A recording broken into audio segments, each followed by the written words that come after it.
Muito bem, irmãos. Coloca lá para mim, Arthur. Hoje nós vamos meditar um pouco sobre esse tema, o peso da minha decisão. Nós vamos entender algumas coisas que talvez para muitos de nós ainda não alcançamos em entendimento. Outros, evidentemente, que já alcançaram esse entendimento. Mas nós queremos compartilhar isso com a igreja, porque é extremamente necessário e importante. Eu queria pedir a sua participação nessa pregação. Queria fazer uma pregação onde nós pudéssemos interagir um com os outros.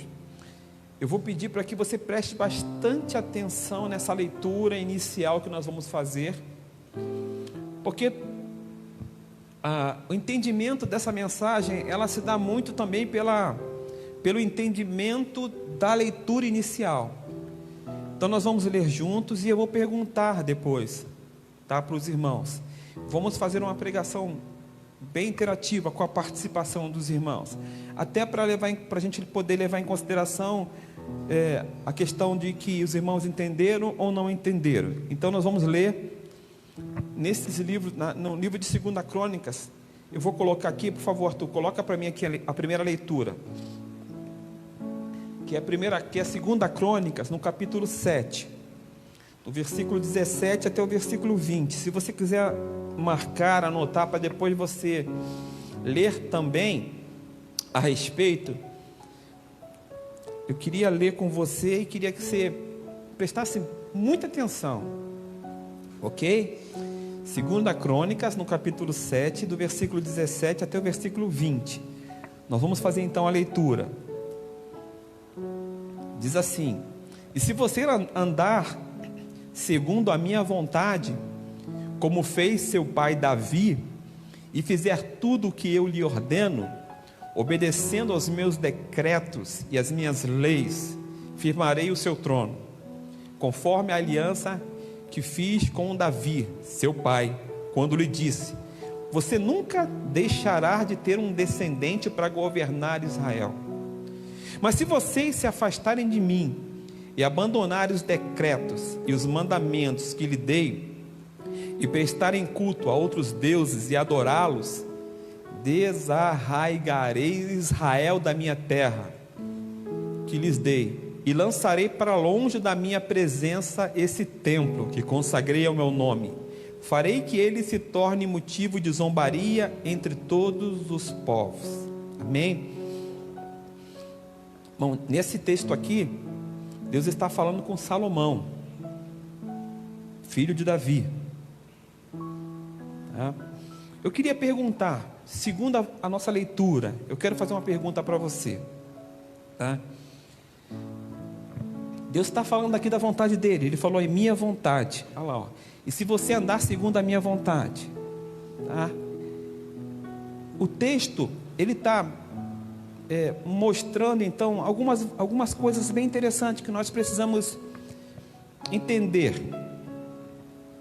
E a pergunta que eu faço aqui nessa noite para você existe a possibilidade de ser feita uma outra vontade que não a de Deus? Segundo essa leitura, segundo esse texto, existe a possibilidade de ser feita uma outra vontade que não seja de Deus? Ou melhor, pode haver uma segunda vontade aqui? É uma pergunta. Eu gostaria de ver até que ponto os irmãos entenderam a leitura. Então estou perguntando o seguinte: Deus está manifestando aqui o desejo e a vontade dele para Salomão e para o povo de Israel. Mas a pergunta aqui só se resume a isso, só se resume a essa vontade? É só a vontade de Deus que ele está falando aqui? Existe a possibilidade de ser feita uma outra vontade que não seja a de Deus nesse texto que nós lemos? Existe.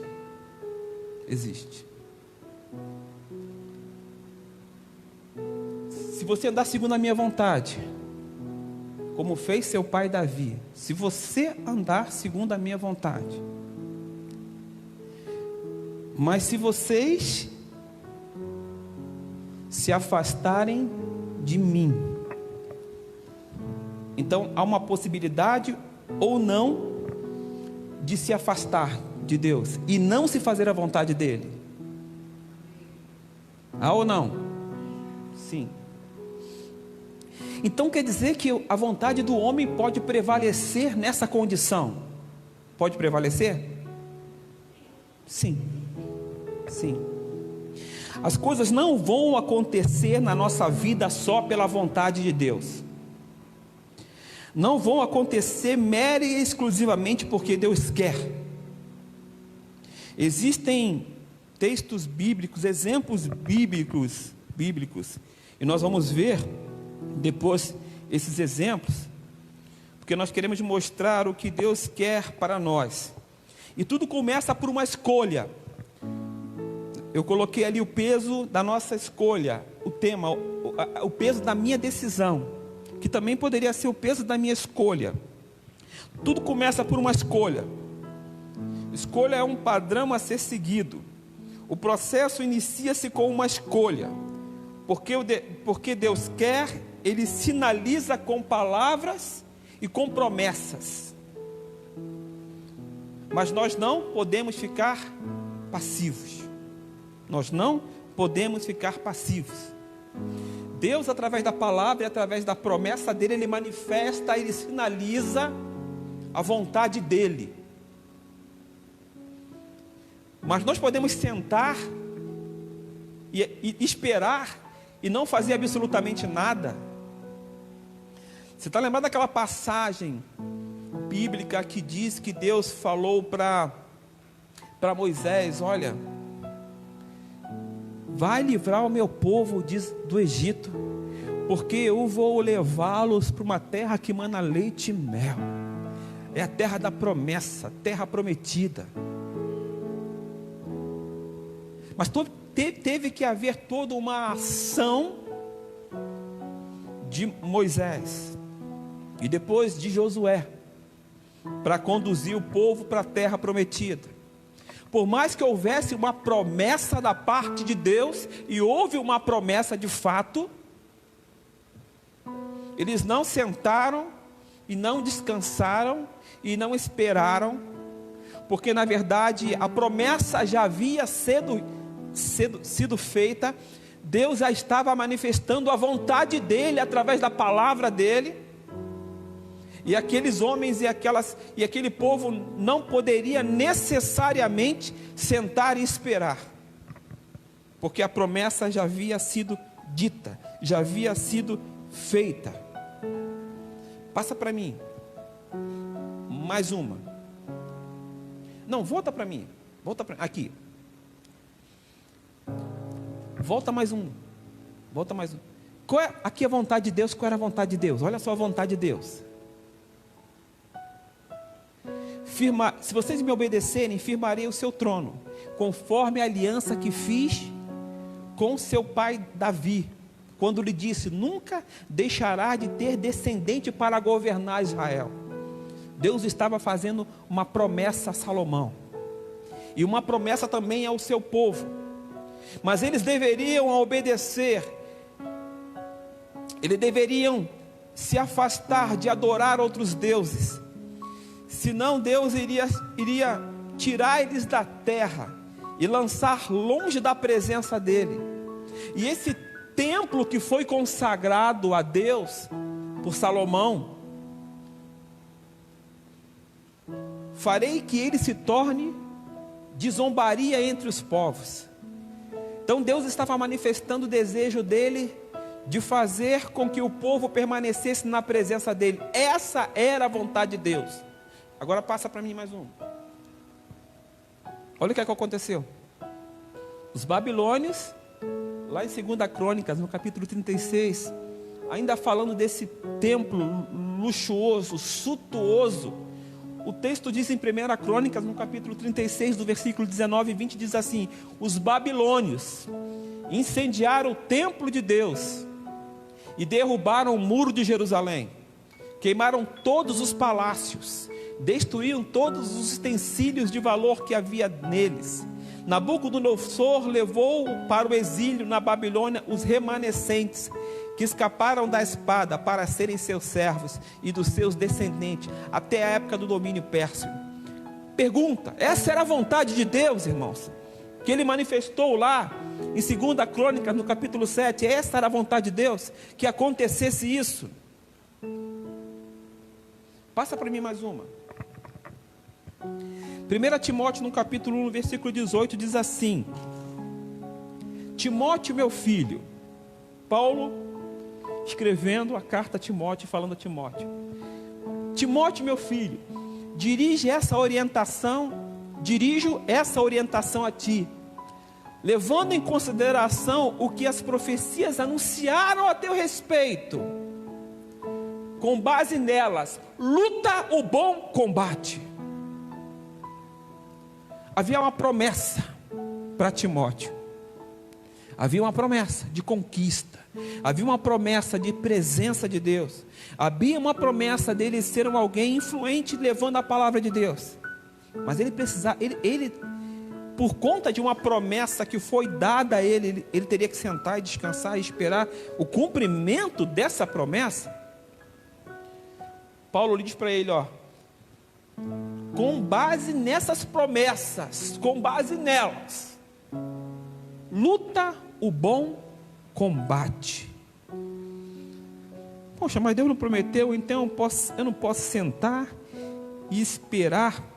Irmão, quando Deus promete algo, Ele está sinalizando a vontade dEle. Não vai haver imposição de Deus. As promessas se cumprem alinhando a nossa vontade com a vontade de Deus. Eu preciso querer. Eu preciso escolher viver a vontade de Deus. Por mais que haja uma vontade, e eu não estou absolutamente dizendo que essa vontade não é soberana. Ela é soberana. E ela sempre será soberana. Independentemente da nossa vontade, a vontade dele sempre será soberana. Agora, eu posso não querer a vontade de Deus na minha vida. Por mais que Ele manifeste a vontade dEle pela palavra e pela promessa, eu posso não querer a vontade dEle. E o que prevalece é a minha vontade e não a vontade dEle. Por mais que ela seja soberana. Passa para mim mais um texto. A gente vai estar falando sobre isso, sempre firmados ou sempre ligados nas referências bíblicas, sempre citando referências bíblicas, porque o que nós estamos falando de algo que tem uma base, que tem um fundamento. 1 Samuel no capítulo 13, no versículo 13, diz assim: disse Samuel, e saí de Samuel falando a Saul.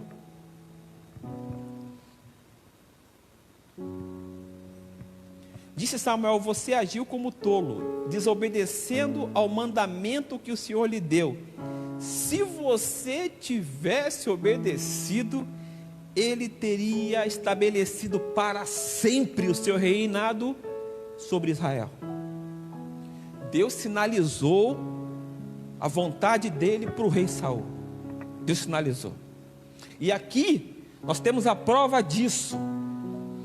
Deus teria estabelecido para sempre o seu reinado sobre Israel. Deus estava dizendo a vontade dele. Deus estava sinalizando a vontade dele.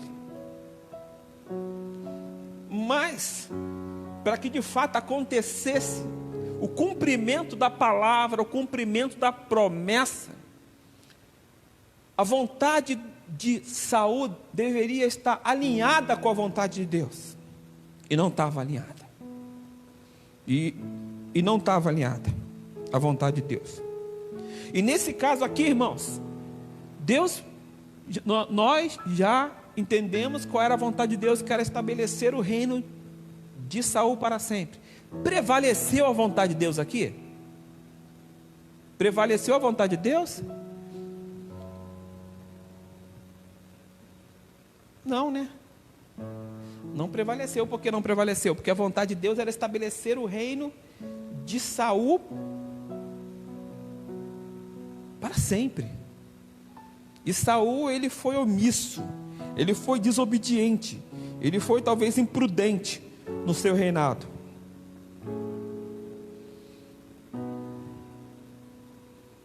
Deus sempre vai sinalizar a vontade dele. E o interessante de tudo é que quando Deus sinaliza, ele sinaliza sempre com coisas boas. Sempre. Irmãos, Deus vai ter sempre coisas boas para nós. A promessa dele é de coisas boas para nós. Deus estava dizendo para Saul: você desobedeceu ao mandamento do Senhor.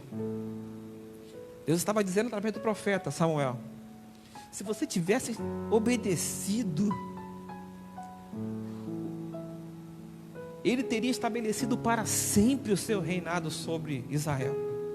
Deus sempre tem promessas, coisas boas para nós. Sempre vai haver da parte de Deus coisas boas para nós. Sempre vai haver coisas boas para nós.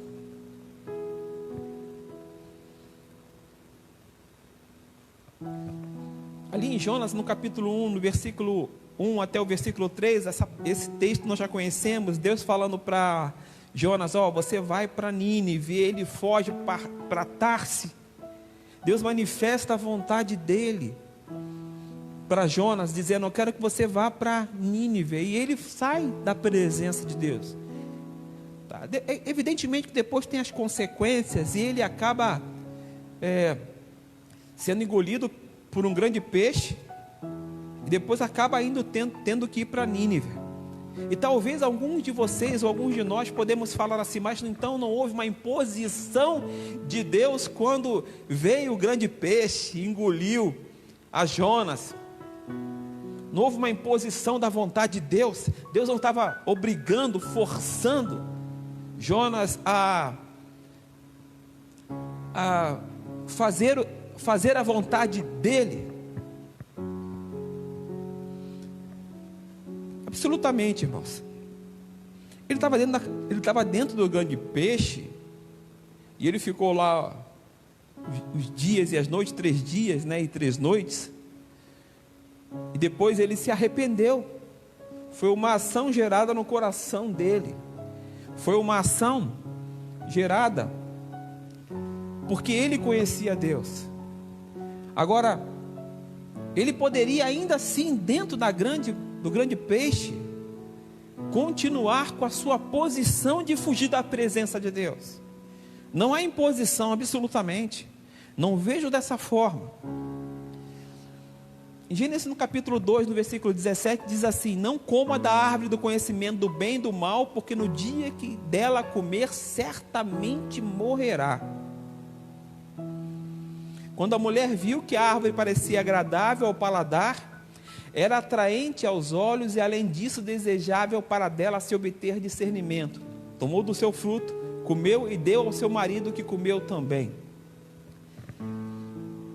Mesma coisa aqui. Precisava haver uma parceria.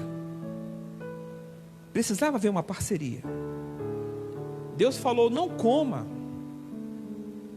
da árvore do conhecimento do bem e do mal. Não coma. Sabe, Deus vindo, falando, querendo ter essa parceria, sinalizando a vontade dele, querendo que a vontade dele seja correspondida, para que o homem chegue até onde Deus tem desejado e preparado e prometido para ele. Mais uma vez, nós vemos aqui uma falta de corresponder à vontade de Deus, de não entender o que Deus estava sinalizando, de não corresponder à vontade dele. Mais uma vez, o homem toma uma atitude diante de Deus. Deuteronômio, no capítulo 30, no versículo 19, diz assim: hoje invoco os céus e a terra como testemunhas contra vocês, de que coloquei diante de vocês a vida e a morte, a bênção e a maldição. Agora escolham. O que Deus está falando? vocês têm o direito de escolher. Demonstrem a vontade de vocês. Demonstrem. Coloquem diante de mim a vontade de vocês. Mas ele, conforme eu falei, a promessa dele, ele sempre sinaliza coisas boas. E ele fala assim, ó, escolham a vida. Escolham a vida. Para vocês, para que vocês e seus filhos vivam.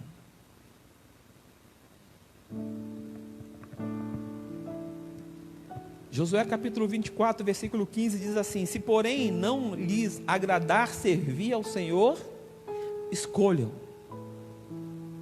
hoje a quem irão servir. Se aos deuses que os seus antepassados serviram, além do Eufrates, ou aos deuses dos amorreus, em cuja terra vocês estão vivendo, mas eu e minha casa serviremos a Deus. E às vezes a gente fica imaginando, e fica, às vezes até no nosso ponto de vista, na nossa opinião, no nosso pensamento, nós complicamos as coisas, nós tornamos as coisas mais difíceis, porque nós perguntamos assim: qual é a vontade de Deus em relação a essa situação ou aquela situação? Qual é a vontade de Deus? Quando nós temos essa base de relacionamento, de envolvimento com Deus, nós passamos a ter mais conhecimento. Tendo mais conhecimento, nós erramos menos e passamos a ter mais sabedoria, porque nós estamos nos relacionando com Deus, nós estamos buscando Deus e crescendo nesse relacionamento e nesse conhecimento e consequentemente na sabedoria, tendo aptidão para discernir entre o que é bom e o que é ruim, entre o que é certo e o que é errado. Tudo parte de um relacionamento com Deus. Tudo parte de um envolvimento com Deus. E quando a gente estava, conforme eu falei no vídeo que eu coloquei no grupo, quando eu estava meditando sobre isso e pensando um pouco nos nossos dias, e pensando um pouco em nós, e pensando um pouco na igreja do Senhor e também na nossa igreja Missão e Vida, eu fiquei pensando para Deus, qual é a tua vontade para nós como igreja? Missão e Vida. Nós estamos muito preocupados com tantos acontecimentos, tantos fatos, naquela indecisão de ficar ou de sair, olhar para a situação financeira que nós estamos vivendo, e não é somente nós que estamos vivendo essa situação, e parando um pouco para pensar nisso e olhar um pouco para a vontade de Deus com relação a nós, igreja do Senhor. Por diversas vezes eu ouvi pessoas dizerem, e não foi somente pessoas dizerem, eu tive sonhos, e eu já compartilhei isso aqui na igreja, quando eu tive esse sonho. Mas antes de eu ter esse sonho, muitas pessoas usadas por Deus vieram aqui neste lugar e falaram: olha, esse lugar aqui vai ser pequeno para a igreja do Senhor, de vocês aqui, vai ser pequeno. Prepara para quebrar essas paredes. E não foi uma, ou duas, ou três, ou quatro pessoas que vieram aqui para dizer a respeito disso. Uma vez eu tive um sonho, e eu não vi essas paredes sendo quebradas, eu não vi, mas eu sentia como as paredes elas se movimentavam, elas não eram quebradas, e nós não construíamos outras paredes, elas se movimentavam, elas se estendiam, se alargavam. E eu parei para pensar com relação a isso. E não somente firmado naquilo que eu sonhei ou que eu ouvi das pessoas, mas também olhando para aquilo que é que manifesta a vontade de Deus, que é a palavra dele. Olhando um pouco para o contexto bíblico, olhando um pouco para a palavra de Deus e refletindo um pouco nela, nos mostra que de fato o que Deus deseja para nós é o nosso crescimento. E eu estou me referindo também a crescimento qualitativo, mas também quantitativo. Porque para que servem os dons? Por que Deus nos deu dons? Para quê? Os dons, eles são pura e exclusivamente para servir.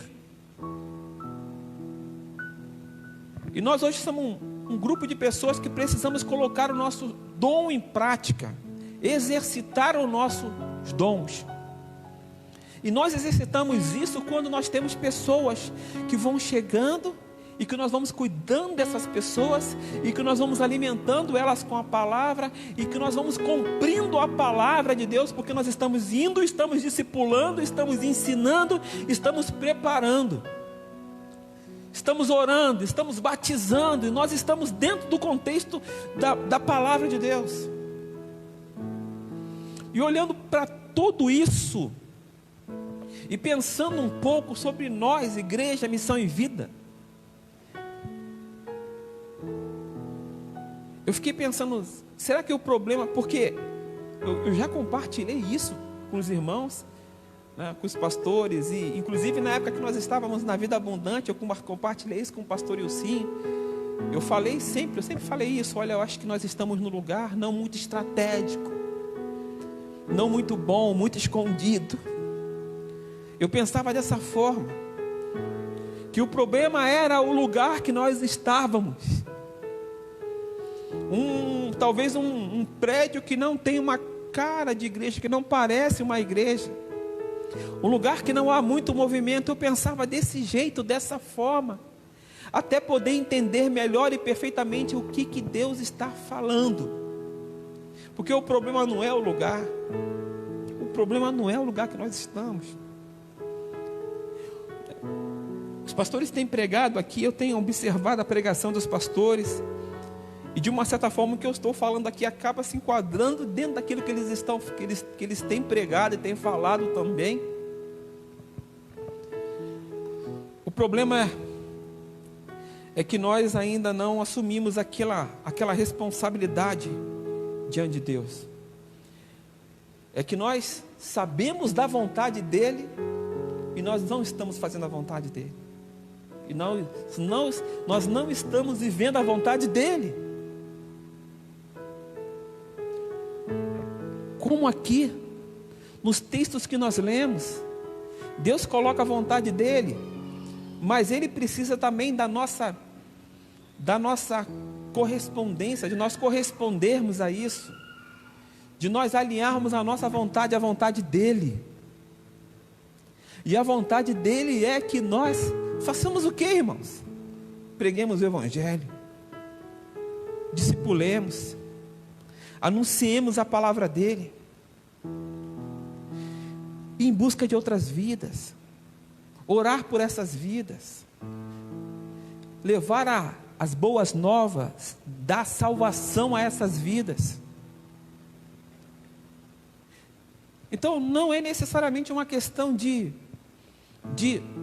local, de lugar, é uma questão de a nossa compreensão, nosso entendimento. Nós entendemos que a vontade dEle é que nós façamos isso, ir pregar o Evangelho, discipular pessoas. Sabe aquele fogo inicial, quando você aceita Cristo como seu Senhor e seu Salvador, que você quer pregar, que você quer falar? O tempo passou, e nós de uma certa forma esfriamos um pouco o nosso coração, a nossa disposição. Nós estamos como aqueles que sentam e descansam, e esperam que a promessa se cumpra. E quando eu estava pensando um pouco nessa mensagem, eu pensei assim, mas eu não posso também ser uma pessoa, eu não posso trazer uma mensagem onde eu possa exortar sem explicar. Porque alguns vão dizer assim, mas e a fé? Aonde está a fé? Eu sinto descanso porque eu tenho fé. E eu pensei nisso também. E eu falei, a fé não descansa. A fé não é cega. A fé ela é dinâmica. Porque eu caminho e vou e faço por fé. A fé me faz ir. A fé me faz caminhar, mesmo não vendo absolutamente nada. Deus falou para Abraão: sai do meio da tua parentela, sai da tua terra. Para onde que Deus falou que ia mandar ele? Para onde? Para onde? Não falou, não falou. Sai para uma terra que eu lhe mostrarei. Sai, e eu vou te mostrar. A fé, ela é dinâmica, irmãos. Nós precisamos caminhar nessa disposição, crendo, fazendo e crendo que Deus vai fazer. Mas nós precisamos fazer. A fé faz isso. A igreja primitiva, se você for olhar a igreja primitiva, ela crescendo, havia a ação do Espírito Santo no meio da igreja, a vontade de Deus sendo manifesta pelo Espírito Santo, aqueles homens alinhados com a vontade de Deus, pregando o Evangelho, e a igreja crescendo. A igreja orava, e nós temos que orar, porque orar é reagir à vontade de Deus. Oração também é dinâmico. E a oração, ela não é necessariamente o momento que nós tiramos. A oração é a nossa vida. Eu ando, eu faço e vou orando a Deus. E vou clamando a benção dEle. E vou clamando a direção dEle. Irmãos, você já viu o judeu orando naquele muro da lamentação? No muro da lamentação, você já viu como é que ele ora? Ele fica de joelho. Como é que ele fica? Você já viu? Ele não fica assim, ó. Fica assim ou não fica? Você já viu?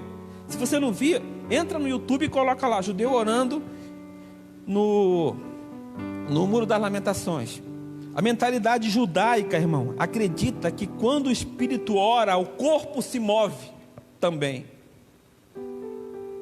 Quando o espírito ora, o corpo se move também. Por isso que você vai ver o judeu assim, em movimento. Eles oram, mas eles precisam estar em movimento. Nós precisamos orar, nós precisamos crer, e nós precisamos ir, e nós precisamos fazer. Nós precisamos viver essa vontade dele na nossa vida. Nós podemos estar fazendo errado. Nós podemos estar sentados e esperando Deus fazer algo por nós, quando na verdade Deus já está fazendo, porque Ele já ordenou, Ele já deu a palavra e a promessa dEle para nós. Nós precisamos, como igreja do Senhor, assumir essa responsabilidade e esse compromisso que Ele tem conosco. Mas tudo é uma questão também de ponto de vista. Alguns vão ter um ponto de vista completamente diferente daquilo que o pastor está pregando. Algumas pessoas vão rebater o que o pastor está pregando. E é uma questão de ponto de vista. Sabe aquela história do vendedor de sapato? Eu vou contar da minha forma. Talvez você conheça de uma outra maneira. Eu vou contar da minha maneira, que eu não sou muito de contar história. Não sei contar história. Mas havia uma empresa, uma grande empresa de sapatos, e tinha vendedores. E eles chamaram os 2 melhores vendedores para vender sapato num lugar na Índia, onde não se usa sapato. Não se usa sapato. E chamaram o vendedor, o primeiro vendedor, e falaram assim: ó, você vai lá para esse lugar na Índia vender sapato, porque você é um excelente vendedor. Só que lá tem uma situação. ninguém usa sapato. Esse vendedor, ele falou assim: pô, eu não quero ir para esse lugar, eu não vou para esse lugar.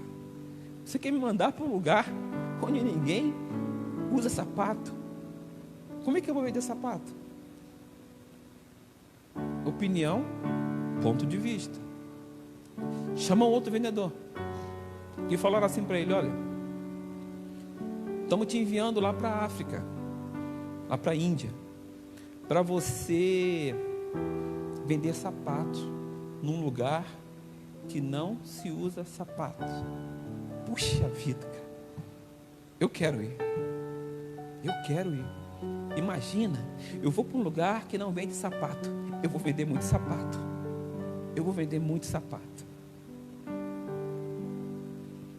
Opiniões, ponto de vistas. Um acreditava que ele, com o potencial dele, e num lugar que não existia pessoas usando sapato, ele poderia vender sapato. O outro não. Apesar de ser um grande vendedor, ele falou que não gostaria de ir para um lugar que ninguém usava sapato. Então, irmãos, a gente não faz absolutamente ninguém engolir palavra, ou pensamentos, ou posições, ou ponto de vista pela goela abaixo, né? A gente ora junto, caminha junto, entende que precisa compartilhar o que Deus tem colocado no nosso coração com relação a essas ações. A nossa igreja, ela é uma igreja que eu considero uma igreja que está amadurecendo no sentido de trazer todo mundo para um relacionamento mais íntimo com Deus, para uma compreensão maior das coisas de Deus, para a ideia de viver plenamente a vontade de Deus. Então, não estou fazendo hoje nada mais, nada menos que mostrar qual é a vontade de Deus para nós. Cabe a nós fazer ou não a vontade dele, assumir ou não uma responsabilidade diante de Deus, de forma bem subjetiva, bem particular, bem individual, também no conjunto, mas também de forma onde nós possamos querer viver a vontade de Deus.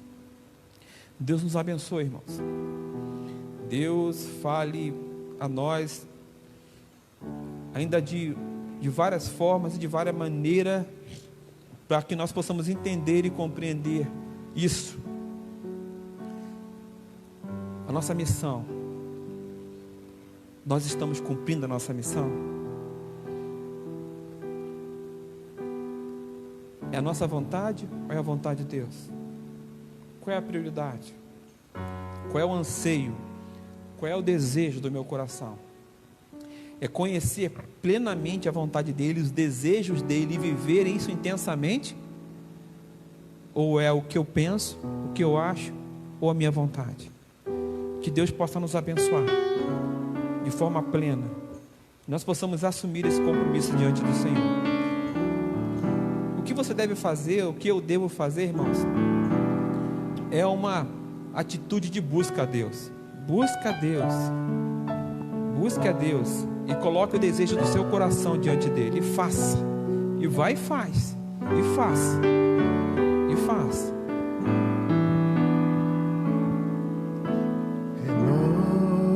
Renova-me, Senhor. Pode ficar de pé, por favor. Já quero ser igual. Clame a isso nessa noite ao Senhor, clame a isso.